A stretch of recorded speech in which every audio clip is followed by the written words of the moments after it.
ምጽዋት ወይም ስጦታ ከሚቀበል ይልቅ የሚሰጥ ብፁዕ ነው። ሐዋርያት ሥራ ምዕራፍ 20 ቁጥር 35። ጌታችን ለምን መስጠትን መረጠ? መስጠት የፍቅር መግለጫ ነው።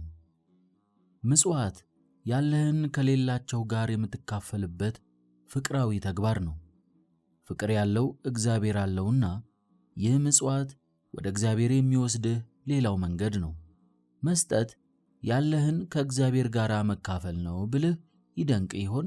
ሊደንቅ አይገባም። ለምን? ጌታችን ራሱ ስለተናገረው።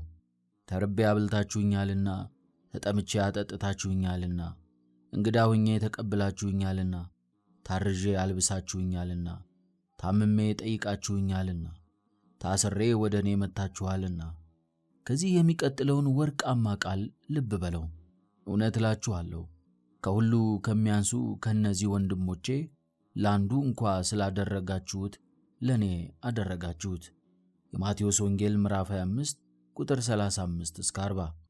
ስለዚህ አንተም ከሌላቸው ወንድሞች ጋር የተካፈልከው እያንዳንዱ ጥሪትህ ለአምላክህ እንዳደረግከው ሆኖ መንገድ ይሆንሃል። ወንድሜ፣ መስጠት እጅግ ጥንቃቄ ልታደርግበት የሚገባ ጉዳይ ነው። ለጽድቅ ያሰብከው መርገምን ሊያተርፍም ይችላል።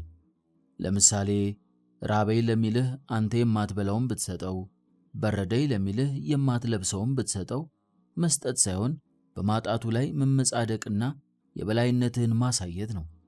ምጽዋት ወይንም መንፈሳዊ ስጦታ ግን ያለህን ማካፈል ማለትም ከምትበላው ማብላት ከምትለብሰውም ማልበስ ነው።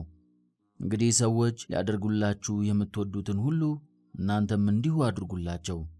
የማቴዎስ ወንጌል ምዕራፍ 7 ቁጥር 12። ምጽዋት በዚህ ብቻ የተወሰነ ሳይሆን በሐሳብ ለተቸገረ፣ ማኅበረሰቡ ላገለለው፣ በሽታ ላጠቃው፣ ለመሳሰለው ሁሉ ፍቅር መስጠት ማካፈል ነው። ለተጨነቀ፣ መፍትሔ ላጣ፣ መላ መጠቆም፣ መውጫ ማሳየት ሁሉ ያለህን ማካፈል ነው። ምጽዋት ያለህን ብቻ ሳይሆን አንተነትህን ለሌሎች መስጠት ነው። ለራሱ ብቻ በመኖር ከክርስትና ጀርባ የቆመ ሰው መቀበልን እንጂ መስጠትን አያውቅም። ራሱን ያገለለው ደግሞ አይቀበልም፣ አይሰጥም። ማኅበራዊ ሕይወትን በግርድፉ የሚኖረውም የሚቀበል የሚሰጥ ነው። ክርስቲያን ግን መቀበሉን ሳያስብ የሚሰጥ ነው። ቢሰጥም ከራሱ የተቀበለውን ነው፣ ወይም ነገ የሚጠብቀው ምላሽ ሳይኖር ነው። ምክንያቱም እውነተኛው ክርስትና እኔ ሳይሆን እኛ እያሉ የሚኖሩት ሕይወት ነው። ይህ አይነቱ ስነ ምግባር ደግሞ ራስን የመካድ ደረጃ ላይ ለደረሱ የሚቻል ስለሆነ በጀመርከው ጉዞ ቀጥልበት። በኋላዬ ሊመጣ የሚወድ ቢኖር ራሱን ይካድ፣ መስቀሉንም ተሸክሞ ይከተለኝ። የማርቆስ ወንጌል ምዕራፍ 8 ቁጥር 34። ክርስቶስን የተከተለ ሰው ግላዊነት ያጠቃው ሊሆን አይችልም። ወንድሞቼ፣ ወገኖቼ ማለት የቻለ ብቻ እውነተኛ ክርስቲያን ነው። እጅግ ረሃብ በጸናበት ዘመን ላይ ሆና ካላት ትንሽ ነገር ላይ አካፍላ ለኤልያስ የሰጠችውን እግዚአብሔርም ቤቷን በበረከት የሞላላትን የስራፓታዋን መበለት ተግባር አስተውል። አንደኛ ነገሥት ምዕራፍ 17 ቁጥር 11 እስከ 19። የሰጠችው የተረፋትን ወይንም የማትፈልገውን አይደለም። ልጇና እሷ በልተዋት ለሞት ከተዘጋጁባት ጥቂት ዱቄት ከፍላ እንጎቻ አድርጋ ሰጠችው። መካፈልና እኛ ማለትን የሚያውቁትን የእግዚአብሔር በረከት ይጎበኛቸዋል። ጌታችን ከሁሉ የሚበልጥ ስጦታ እንደሰጠች የመሰከረላት መበለትስ ምን አይነት ስጦታ አቅርባ ነው? የሉቃስ ወንጌል ምዕራፍ 21 ከቁጥር 1 እስከ 4። ዓይኑንም አንስቶ መባቸውን በመዝገብ የሚጥሉ ባለጠጎችን አየ። አንዲትም ድሃ መበለት 2 ሳንቲም በዚያ ልትጥል አየና፣ እውነት እላችኋለሁ ይህች ድሃ መበለት ከሁሉ ይልቅ አብልጣ ጣለች። እነዚያ ሁሉ ከትርፋቸው ወደ እግዚአብሔር መዝገብ ጥለዋልና፣ ይህች ግን ከጉድለቷ የነበራትን ትዳሯን ሁሉ ጣለች አለ። እንግዲህ መስጠት ከማግኘት ከማትረፍ አይደለም ማለት ነው። ከዚህች መበለት በቁጥር በመጠን አብልጠው የሰጡ አሉ። ያላትን በመስጠት ግን ይህች መበለት በለጠቻቸው። ምክንያቱም እነርሱ ከትርፋቸው ሰጥተዋልና። የዚህች መበለት ተግባር ከላይ የሰፈረውን ሁሉ በጉልህ አንጸባርቆ የሚያሳይ ነው። ለራስ ብቻ ሳይሆን ለሌሎችም መኖርን የሚያስተምር ነው። ደግሜ እልሃለሁ፣ ክርስትናም ፍቅር ነው። እንደ ቅዱስ አባት ዮሐንስ አፈወርቅ፣ እንደነ ቅዱስ ባስልዮስ የድሆች ቁስል ከተሰማህ፣ ረሃባቸው ከራበህ አንተ ክርስቲያን ነህ። እስከ መሥዋዕትነት ለመድረስ ከችግረኞቹ ጎን ከቆምክ፣ የሚያስፈልግህ ሁሉ የሚያስፈልጋቸው መሆኑን ካመንክ እውነትም የክርስቶስ ተከታይ ነህ። እግዚአብሔር የስጦታህን ብዛት ሳይሆን ምንጩን እንደሚመለከት ተማርክ። ለጋስነትን ለማሳየት ከሚደረግ እልፍ ምጽዋት በፍቅር የሆነች አንዲት ሳንቲም ልዩ ስፍራ አላት። የምትሰጠውንም ሰው ስጦታህንም እየወደድክ አድርገው። ከአንተ እንዲወጣ ብቻ ወይንም እንደ ግዴታ ቆጥረው ብትሰጥ ወደ እግዚአብሔር አይወሰድብህም። ደስ እያለ ለመንፈስህ እርካታ የሚሆን ስጦታን ስጥ። በደስታ የሚሰጥን እግዚአብሔር ይወደዋል። እግዚአብሔር በደስታ የሚሰጥን ይወዳልና እያንዳንዱ በልቡ እንዳሰበ ይስጥ፣ በሐዘን ወይም በግድ አይደለም። የሁለተኛ ቆሮንቶስ ምዕራፍ 9 ቁጥር 7። ችግረኛን ለመርዳት ስትነሳ በፍቅር ተገፍተህ ተነሳ። ራሱ ችግረኛው ሰው ከምትሰጠው ስጦታ ይልቅ ያሳየኸው ፍቅር ደስ ያሰኘዋል። ፍቅር አልባ ስጦታ ብትሰጠው ግን የጠቀምከው እየመሰለህ ስሜቱን ታቆሽሸዋለህ። ስላለህ ወይም ከማግኘት ተነስተህ የምትሰጠው ቢሆን ታናሽነቱን በሌላ ቋንቋ እየነገርከው ትጎዳዋለህ። ስለዚህ በልጁ ደስታ ለመደሰት የአቅሙን ሁሉ እንደሚያደርግ ደግ አባት በፍቅር ደስ እያለ ስጥ። ለወንድምህ ያደረግከው ለእግዚአብሔር እንዳደረግከው ይሆንልሃልና። በዳዊት ዘመን የእግዚአብሔርን ቤተ መቅደስ ለመስራት ሕዝቡ ሁሉ ያላቸውን ሲሰጡ የነበራቸውን ደስታ መጽሐፍ ቅዱስ ያስነብባል። ሕዝቡም ፈቅደው ሰጥተዋልና በፍጹም ልባቸውም ለእግዚአብሔር በፈቃዳቸው አቅርበዋልና ደስ አላቸው። ንጉሡም ዳዊት ደግሞ ታላቅ ደስታ ደስ አለው። አንደኛ ዜና ምዕራፍ 29 ከቁጥር 9 እስከ 16። ዳዊት ከደስታው ብዛት ከእግዚአብሔር ጋር የተነጋገረበት ይህ ቃል ደግሞ እጅግ ታላቅ ትምህርትን የሚሰጥ ነው። ሁሉ ካንተ ዘንድ ነውና ከእጅህም የተቀበልነውን ሰጥተንሃልና ይህንን ያህል ችለን ልናቀርብልህ እኔ ማን ነኝ? ሕዝቤስ ማን ነው? አቤቱ አምላካችን ሆይ ለቅዱስ ስምህ ቤት እንሥራ ዘንድ ይህ ያዘጋጀነው ባለጠግነት ሁሉ ከእጅህ የመጣ ነው፣ ሁሉ ያንተ ነው። አምላኬ ሆይ ልብን እንደምትመረምር ቅንነትም እንደምትወድ አውቃለሁ። እኔም በልቤ ቅንነትና በፈቃዴ ይህንን ሁሉ አቅርቤያለሁ። አሁንም በዚህ ያለው ሕዝብ በፈቃዱ እንዳቀረበልህ አይቻለሁ። እባክህ ይህንን የተወደደ ቃል ጨርሰህ ደጋግመህ አንብበው። ወንድሜ ዛሬም ካጠገብህ እየፈረሰ ያለው የእግዚአብሔር ቤት የሰው ልጅ ነው።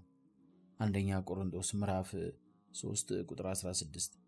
እናም በፈቃድ ደስ እያለህ እግዚአብሔር የሰጠህን ስጠው፣ ከሌለህ ፍቅርህን መግበው። ለመሆኑ ይህንን እጅግ ውብ የሆነ ቃል አስተውለኸዋል? ከእጅህም የተቀበልነውን ሰጥተንሃልና። ልብ በል፣ የራስህ የሆነ አንድም ነገር የለም። አንተ የእግዚአብሔር ነህ፣ ያለህም ከእርሱ የተሰጠ ነው። ኢሳይያስ ምዕራፍ 43 ቁጥር 1። የኢዮብንም ቃል በልብህ መዝገብ አኑረው። ራቁቴን ከእናቴ ማኅፀን ወጥቻለሁ፣ ራቁቴንም ወደዚያ እመለሳለሁ። እግዚአብሔር ሰጠ፣ እግዚአብሔር ነሣ፣ የእግዚአብሔር ስም የተባረከ ይሁን። ኢዮብ ምዕራፍ 1 ቁጥር 21። ስለዚህ አንተም እንደነዚህ የእግዚአብሔር ሰዎች እያሰብክ የምትሰጠው የተቀበልከው መሆኑን አውቀህ ስጥ። ግን እግዚአብሔር ድንቅ መካር ኃያል ሲሆን ከእኛ ከደካሞቹ ሊቀበል መፍቀዱ አይገርምህም? አቤት ትሕትና! ዳዊት ይህንን ነገር ቢያስገርመው እኔ ማን ነኝ ማለቱን አይተሃል። እግዚአብሔር ሐሳባችንን እንድንገልጽ ዕድል ሰጠን። ልክ ከሕፃን ልጁ ስጦታ እንደሚቀበል አባት አስበው። ልጁ እያደረገው ያለው የፍቅር ስሜቱን መግለጽ ነው። ስጦታው ግን አባቱ ከሰጠው የተቀበለው ነው። ዳዊትም ከእጅህ የተቀበልነውን ሰጠን ያለው እንደዚሁ ነው። እግዚአብሔር መስጠትን የሚያስተምርህ እየሰጠ ነው። ሕይወትን ሰጠህ፣ የሕልውናህም ዋስትና እርሱ ነው። ሕይወትህን አላግባብ ብትመራው አሁንም በፍቅሩ ዋጀህ። ዛሬ አንተ ያለህን ብትሰጥ ሕይወትህን ሰጠህ ይባላል። ነገር ግን ሕይወትም ከእርሱ የተቀበልከው ነው። ስለዚህ አምላክህን ጤናና ጉልበት ስጠኝ፣ እኔም የሰጠኸኝን በመስጠት አገለግልሃለሁ እያልክ ለምነው። አምላኬ ሆይ አንተን ለማገልገል ብነሳ ለአንተ የምጨምርልህ አንዳች ነገር እንደሌለ አምናለሁ።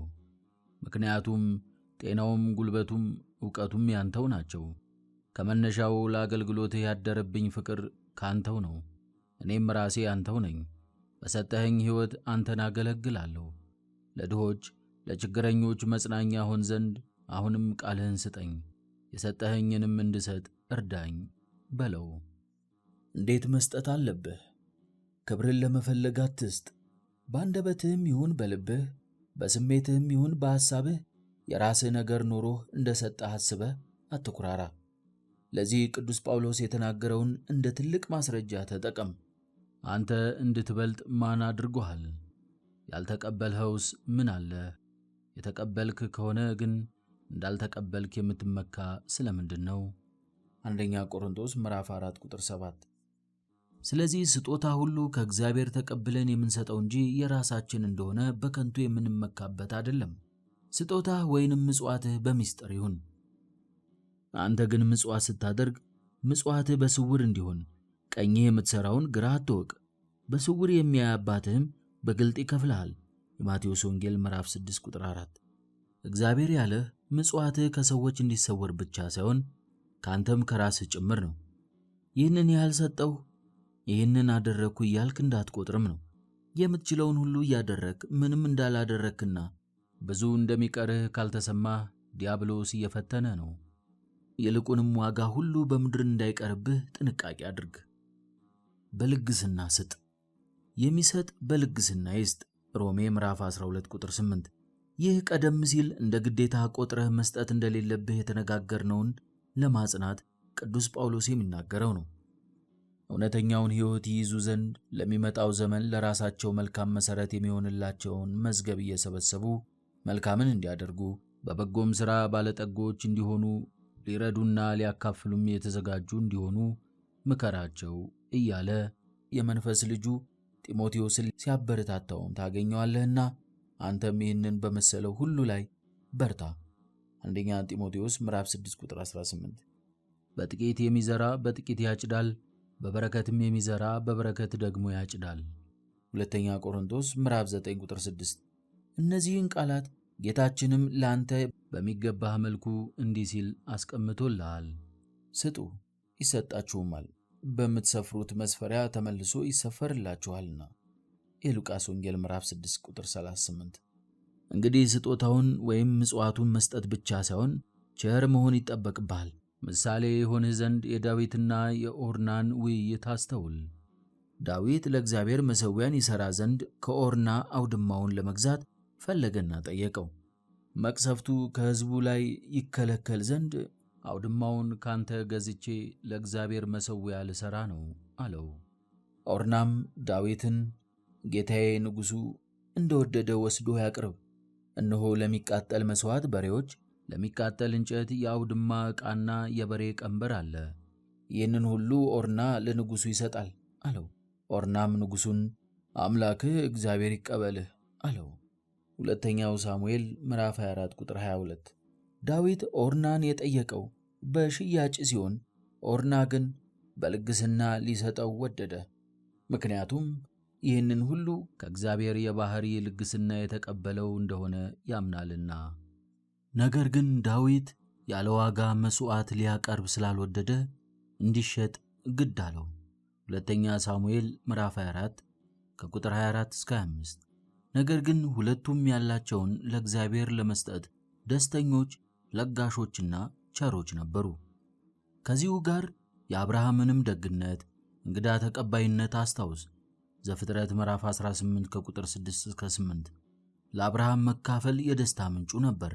የደከመን ስለሚያሳርፍ፣ የተራበን ስለሚያበላ፣ ሁሉን በእኩልነት ስለሚቀበል የዘላለም አምላክ ሥላሴ በቤቱ ተስተናገዱለት። እርሱ ለማንም ሊሰጠው የማይችለውን ታላቅ ስጦታ ልጁን ይስሐቅን ከሥላሴ ተቀበለ። ነገር ግን ልጁንም ቢሆን ለእግዚአብሔር ለመስጠት አላመነታም፣ ከእርሱ የተቀበለው ነውና። አንድ ልጅህንም አልከለከልከኝም፣ በእውነት በረከትን እባርክሃለሁ። ዘፍጥረት ምዕራፍ 22 ከቁጥር 1 እስከ 19። ወንድሜ አንተም ለተቸገሩ ቸርና ለጋስ ሆነ እግዚአብሔር አብልጦ እንደማይሰጥህ መርምር። ሚልክያስ ምዕራፍ 3 ቁጥር 10። ባለህ ነገር ሁሉ ለእግዚአብሔር ክብር ኑር። እግዚአብሔርን ከሀብትህ አክብር፣ ከፍሬህም ሁሉ በኩራት ጎተራህም እህል ይሞላል፣ መጥመቂያህም በወይን ጠጅ ሞልታ ትትረፈረፋለች። ምሳሌ ምዕራፍ 3 ቁጥር 9። ያለህን መስጠት በሙሉ ልብህ ክርስቶስን መከተል የምትችልበት ምስጢር ነው። ፍጹም ልትሆን ብትወድ ሂድና ያለህን ሸጠህ ለድሆች ስጥ፣ መዝገብም በሰማያት ታገኛለህ። የማቴዎስ ወንጌል ምዕራፍ 19 ቁጥር 21። ሌላም ጌታችን ያለህ አለ፣ ያላችሁን ሽጡ፣ ምጽዋትም ስጡ፣ ሌባ በማይቀርብበት ብልም በማያጠፋበት በሰማያት የማያልቅ መዝገብ የሚሆኑትን የማያረጁትንም ኮረጆዎች ለራሳችሁ አድርጉ፣ መዝገባችሁ ባለበት ልባችሁ ደግሞ በዚያ ይሆናል። የሉቃስ ወንጌል ምዕራፍ 12 ቁጥር 33። ምጽዋትህን ፍጹም ለማድረግ በምትሰጥበት ጊዜ ሁሉ እንዲመለስልህ የምትጠብቀው ነገር አይኑር። ለመስጠት ስታስብም መጠየቅን አትጠብቅ። ብቻ ያንተ የሆነው የወንድምህ ሁሉም የእግዚአብሔር እንደሆነ እያሰብክ ለሚያስፈልጋቸው የተቻለህን አድርግ። የሉቃስ ወንጌል ምዕራፍ 3 ቁጥር 11። እግዚአብሔር ለእኛ ሳንለምነው የምንሻውን አውቆ የሚሰጠን አምላክ ነው። እናት የልጇን ፍላጎት አውቃ አስቀድማ እንደምታደርግለት ያለ ነው። አምላክህ ከአንተም የሚጠብቀው ይህንን ነው። በፍቅር የሰጠህን በፍቅር ስጥ። አንተም ለወንድምህ እህቶችህ እንደዚሁ አድርግ። ለመስጠት ቀጠሮ አያስፈልግህም፣ ወይም አትዘግይ። ምናልባትም ባንተ መዘግየት ለአደጋ የሚጋለጥ ሕይወት ይኖራልና። ጥበበኛው ሰለሞን ይህንን በማስመልከት የተናገረውንማ ስማ። ለተቸገረው ሰው በጎ ነገርን ማድረግ አትከልክል። ልታደርግለት የሚቻልህ ሲሆን ወዳጅህን ሂድና ተመለስ፣ ነገ እሰጥሃለሁ አትበለው። ምሳሌ ምዕራፍ 3 ቁጥር 27። ምጽዋት ብዛት ወይስ ጥራት? የማትፈልገውን ሳይሆን ለአንተ ምርጥ የምትለውን መስጠት ልመድ። የአገልግሎት ዘመኑን የጨረሰ ልብስ፣ ለመመገብ አስቸጋሪ የሆነ የሻገተ ወይንም የደረቀ ምግብ መስጠት የተለመደ በሆነበት ዘመን ላይ ስላለህ የምታደርገውን ሁሉ ተጠንቅቀህ አድርግ። አንተ የማትለብሰው ስለማይለበስልህ ነው። የማትበላው በጤና ላይ ችግር ስለሚያስከትልብህ ነው። ታዲያ ወንድምህስ የምትሰጠው ለሕማም የሚዳርገውን ነውን? መሆን የለበትም። ይልቁንም ለወንድምህ ከምትበላው አካፍለው። ከምትለብሳቸው 2 ልብሶች አንዱን ስጠው። የሚጎዳውን ብዙ ነገር ከምትሰጠው የሚጠቅም ትንሽ ነገር ስጠው። ለአንተ የምትመኘውን ጥራት ለወንድምህም አድርግ። ለእኔ እንዳደረጋችሁት ነው ያለውን የእግዚአብሔርን ቃል መለስ ብለህ አስብና የምትሰጠውን ጎጂ ነገር ለክርስቶስ እንደምትሰጠው ተረዳ። ከዚሁ ጋር አቤልና ቃየል ለእግዚአብሔር ያቀረቡት መሥዋዕት እንዴት እንደነበረ አስብ። አቤልም ደግሞ ከበጎቹ በኩራቱን ከስቡ አቀረበ። እግዚአብሔርም ወደ አቤልና መሥዋዕቱ ተመለከተ። ዘፍጥረት ምዕራፍ 4 ቁጥር 4። ለምን መረጠለት ብትል ካለው ሁሉ መርጦ የተሻለውን ስላቀረበ ነው። በሐዋርያት ሥራ ምዕራፍ 4 ቁጥር 34 እስከ 35 ላይ ሰፍሮ የሚገኘውን የሐዋርያቱ ሕይወት ምን ይመስል እንደነበረ የሚናገረውን ቃል አስተውለህ አንብበውና ያንተ ምጽዋት፣ ያንተ ስጦታ የትኛው ደረጃ ላይ እንደሚገኝ ራስህን ጠይቅ። የእግዚአብሔር ድርሻ። እግዚአብሔር ያለህን የሚካፈልህ ሊጠቀምበት ሳይሆን ሊባርክልህ ነው። ለአንተ የማግኘትህ የሀብትህም ምንጭ እርሱ ነው። ከበጎ ተግባር ሁሉ ተካፋይ ትሆንለት ዘንድ ይካፈልሃል። ስትሰጠው ልትጠቅመው ሳይሆን እውነተኛ ስጦታን፣ ፍቅርን ሊያስተምርህ ነው። ሁሉንም ማድረግ የሚቻለው ጌታ በአንተ አቅም የምትሠራው ትንሿ ነገር ታስደስተዋለች። ለእግዚአብሔር በምትሰጥበት ጊዜ ሁሉ ሳያጣ የሚቀበልህን የእግዚአብሔርን ትሕትና ትማራለህ። እርሱ ትሑት ስለሆነም አንተ ትሑት ትሆናለህ። የማቴዎስ ወንጌል ምዕራፍ 11 ቁጥር 29። በብሉይ ኪዳን ዘመን እግዚአብሔር ለሰዎች የሰጣቸውን ስጦታና ሀብት በአስራት በኩራት መልክ ድርሻው አድርጎ ይቀበላቸው እንደነበረ እናስታውሳለን። እነዚህ ከየት አምጥተው መሥዋዕት አቀረቡ? እግዚአብሔር የሰጣቸውን ነው። በቅንነት በፍቅር ያደረጉትን ወዶ ተቀብሏቸዋል። ዛሬም በክርስትና ውስጥ አድጎ የምታገኘው ይህንኑ ነው። ክርስቶስ ራሱን ሰጥቶ መስጠትን አስተምሮሃል። ለሰው ሕይወቱን ከመስጠት ሌላ ምን ነገር ይኖረዋል? ሁሉን ያደረገው ሁሉን መስጠት ያስተማረው ጌታ ድርሻው አድርጎ የጠየቀህ ግን እጅግ በጣም ቀላሉን ነው። ቀጣዩን ነጥብ ተመልከት። አስራት። ሕግ ከመጻፉ በፊት ሕግ ከመጻፉም በኋላ ትውፊትን መሠረት አድርጎ ሲተላለፍልን የቆየ እግዚአብሔርን የመታዘዣው መንገድ አስራት ነው። ስለ አስራት ከአባታችን ያዕቆብ የሰማነው ምንድን ነው? ያዕቆብ ባደረበት ስፍራ ላይ መሰላል በምድር ላይ ተተክሎ ራሱም ወደ ሰማይ ደርሶ የእግዚአብሔርን መላእክት ሲወጡበት ሲወርዱበት ተመለከተና እንዲህ አለ፣ እግዚአብሔር ከኔ ጋር ቢሆን በመሄድበትም በዚች መንገድ ቢጠብቀኝ የምበላውንም እንጀራ የምለብሰውንም ልብስ ቢሰጠኝ ወደ አባቴ ቤትም በጤና ብመለስ እግዚአብሔር አምላኬ ይሆንልኛል። ለሐውልት የተከልኩት ድንጋይ የእግዚአብሔር ቤት ይሆናል። ከሰጠኸኝም ሁሉ ለአንተ ከ10 እጅ አንዱን እሰጥሃለሁ። ዘፍጥረት ምዕራፍ 28 ቁጥር 1 እስከ 22። ያዕቆብ አስራትን አባቱ ለመልከ ጼዴቅ እንዳቀረበ በትውፊት ተላልፎለት አግኝቶት ነው። ዘፍጥረት ምዕራፍ 14 ቁጥር 20። አብርሃምም ከሁሉ አስራትን ሰጠው። በእግዚአብሔር የታዘዘ ነው። ሙሴ ሕዝበ እስራኤልን ይመራ በነበረበት ዘመን ላይ እግዚአብሔር እንዲህ አለ፣ ከእርሻህ በየዓመቱ ከምታገኘው ከዘር ፍሬ ሁሉ አስራት ታወጣለህ። ዘዳግም ምዕራፍ 14 ቁጥር 22። የምድርም አስራት ወይም የምድር ዘር ወይም የዛፍ ፍሬ ቢሆን የእግዚአብሔር ነው፣ ለእግዚአብሔር የተቀደሰ ነው። ዘሌዋውያን ምዕራፍ 27 ቁጥር 30። የእህልህን፣ የወይን ጠጅህን፣ የዘይትህንም አስራት፣ የላምህንና የበግህንም በኩራት፣ የተሳልኸውንም ስዕለት ሁሉ፣ በፈቃድህም ያቀረብከውን በእጅህም ያነሳኸውን ቁርባን በደጆችህ ውስጥ መብላት አትችልም። ዘዳግም ምዕራፍ 12 ቁጥር 17፣ ዘዳግም ምዕራፍ 14 ቁጥር 23። በአጠቃላይ ይህንን ሁሉ ቀራጭ እንዲህ ሲል ባጭሩ አስቀምጦታል፣ ከማገኘውም ሁሉ አስራት አወጣለሁ። የሉቃስ ወንጌል ምዕራፍ 18 ቁጥር 12። ያዕቆብንም መላልሰህ አስብ፣ ከሰጠኸኝም ሁሉ ለአንተ ከ10 አንድን እሰጥሃለሁ። ዘፍጥረት ምዕራፍ 28 ቁጥር 22። አስራት የማይሰጥ እግዚአብሔርን እንደሰረቀ ይቆጠራል። ሰው እግዚአብሔርን ይሰርቃል፣ እናንተ ግን እኔን ሰርቃችኋል፣ እናንተም የሰረቅንህ በምንድን ነው ብላችኋል። በአስራትና በኩራት ነው። ሚልክያስ ምዕራፍ 3 ቁጥር 8 እስከ 10። ለእግዚአብሔር የማይሰጥ ሁሉን በፍቅር ለሚሰጥ ለእግዚአብሔር የማይሰጥ ነገር ቢኖር የአመፃ ገንዘብ ብቻ ነው። ምክንያቱም ለእግዚአብሔር ባለመታዘዝ፣ በቅሚያ፣ ድሃን በመበደል፣ ከሕጋዊ ባለቤቱ በመንጠቅ የመጣ ነው። ስለዚህ እግዚአብሔር ይጸየፈዋል። እግዚአብሔር በባህሪው ንጹሕ ነውና ንጹሕ ነገር ይወዳል። በወንጌል ያስተማረንም ይህንን ነው። የአመፃ ገንዘብ ሲያልቅ በዘላለም ቤቶች እንዲቀበሏችሁ በእርሱ ወዳጆቹን ለራሳችሁ አድርጉ። የሉቃስ ወንጌል ምዕራፍ 16 ቁጥር 9። አስራት የምትሰጠው ብዙ ስላለ ብቻ እንደሆነ አታስብ። ያላትን ሁሉ የሰጠችውን መበለቷን አትርሳ። የሉቃስ ወንጌል ምዕራፍ 21 ቁጥር 4። የስጦታ ትንሹ አስራት ነው። አስራት በመሰረቱ ከእስራኤላውያን ወይንም ከብሉይ ኪዳን የመጣልን ነው። ለእኛ ለክርስቲያኖች ግን ከዚህም በላይ የሚጠበቅብን አለ። ለሚለምንህ ስጥ። ማቴዎስ ወንጌል ምዕራፍ 5 ቁጥር 41።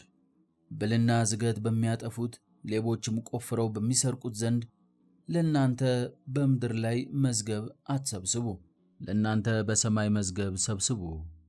ማቴዎስ ወንጌል ምዕራፍ 6 ቁጥር 19። ስለዚህ አንተም አስራትን በማውጣት አትገደብ። የተቸገሩትን እርዳ፣ የተራቡትን አብላ፣ የታረዙትን አልብስ። በአጠቃላይ በበጎ ሥራ ቅዱስ የእግዚአብሔር ልጅ ሁን። አስራትን አውጥቻለሁና የሚገባኝን ፈጸምኩ ብለህ አታስብ። እንደዚህ ካሰብክ ለችግረኛው ጩኸት ጆሮ የተዘጋ ይሆናል። አንተ ሰሚ ካልሆንክ ደግሞ እግዚአብሔርም አይሰማህም። የድሃውን ጩኸት እንዳይሰማ ጆሮውን የሚደፍን ሰው እርሱ ራሱ ይጮኻል አይሰማለትምም። ምሳሌ ምዕራፍ 21 ቁጥር 13። ፍቅርህ በልብህ ፍጹም ይሁን እንጂ ከእግዚአብሔር ጋርና ከቤተ ክርስቲያን ጋር ሂሳብ አትስራ። በጎ ሥራ የመሥራትን ዕድል ባገኘህበት አጋጣሚ ሁሉ ልብህ ክፍት ይሁን። ምጽዋትህ ከቀራጩ የበለጠ ይሁን። ክብር ምስጋና ለእርሱ ይሁንና ጌታችንም የተናገረ ይህንኑ ነው። ጽድቃችሁ ከጻፎችና ከፈሪሳውያን ካልበለጠ ወደ መንግሥተ ሰማያት ከቶ አትገቡም። የማቴዎስ ወንጌል ምዕራፍ 5 ቁጥር 20። ጻፎችና ፈሪሳውያን አስራት ያወጡ ምጽዋት ይሰጡ እንደነበረ ምንም ጥርጥር የለውም። ሕግን በቃል ብቻ የምትተረጉም እንዳትሆን በምጽዋትህ በፍቅር ስጦታ ከእነርሱ የምትበልጥ ትሁን። ፍጹምነትህን ስትሻ ሁሌም ከድሆች እንደሚያገናኝህ አትዘንጋ። የማቴዎስ ወንጌል ምዕራፍ 19 ቁጥር 21። አስራትን በንብረትህ ውስጥ ብቸኛው የእግዚአብሔር ድርሻ አይደለም።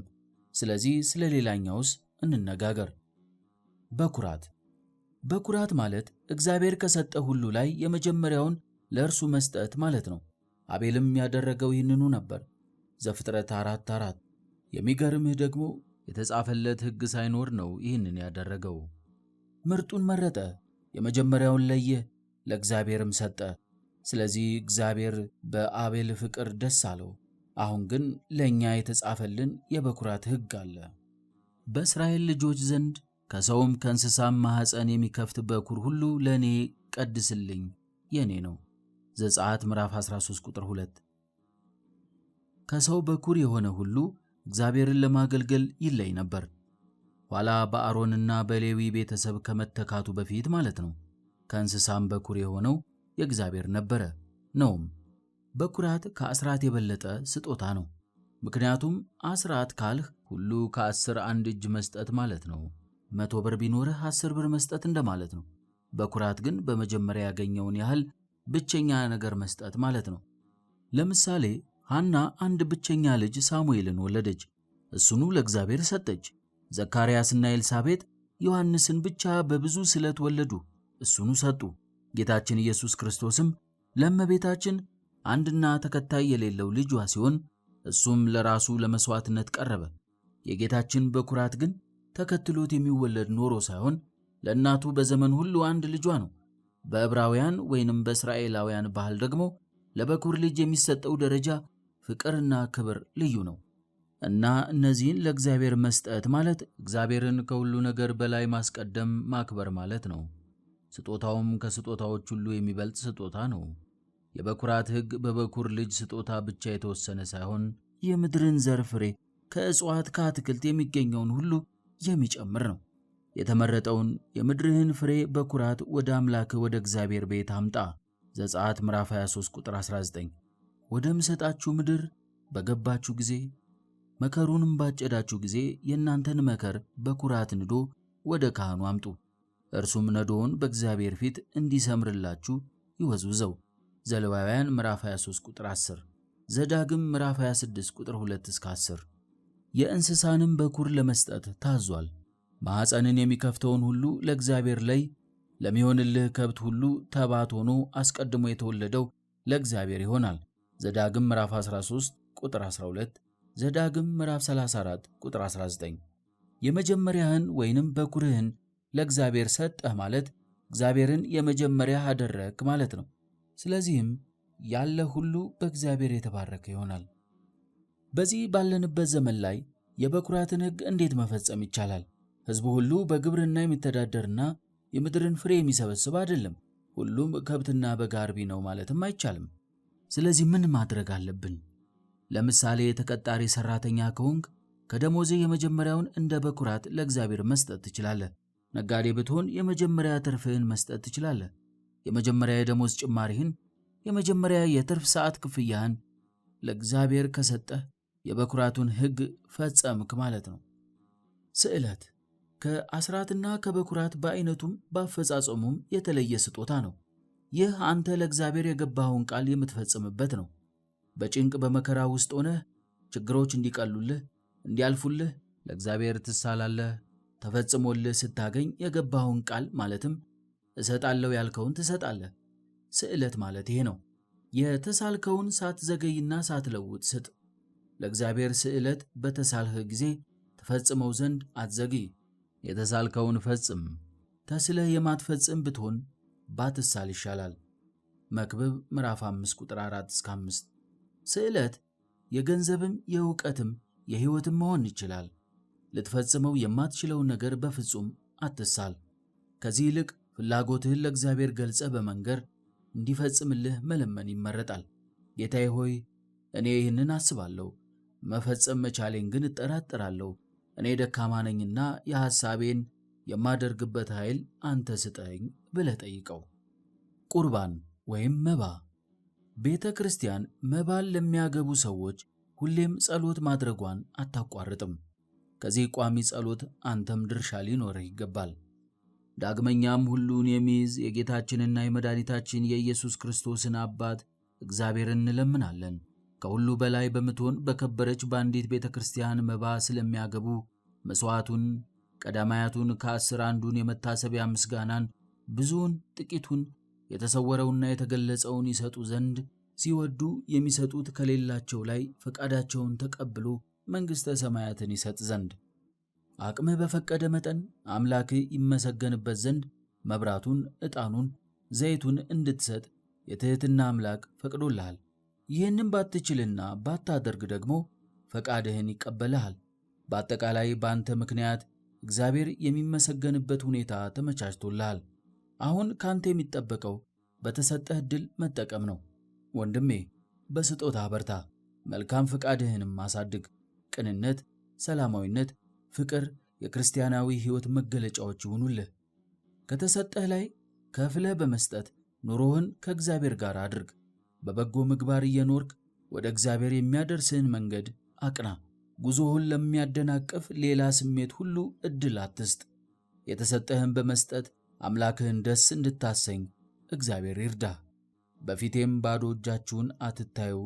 ዘጸአት ምዕራፍ 23 ቁጥር 15፣ ዘጸአት ምዕራፍ 34 ቁጥር 20።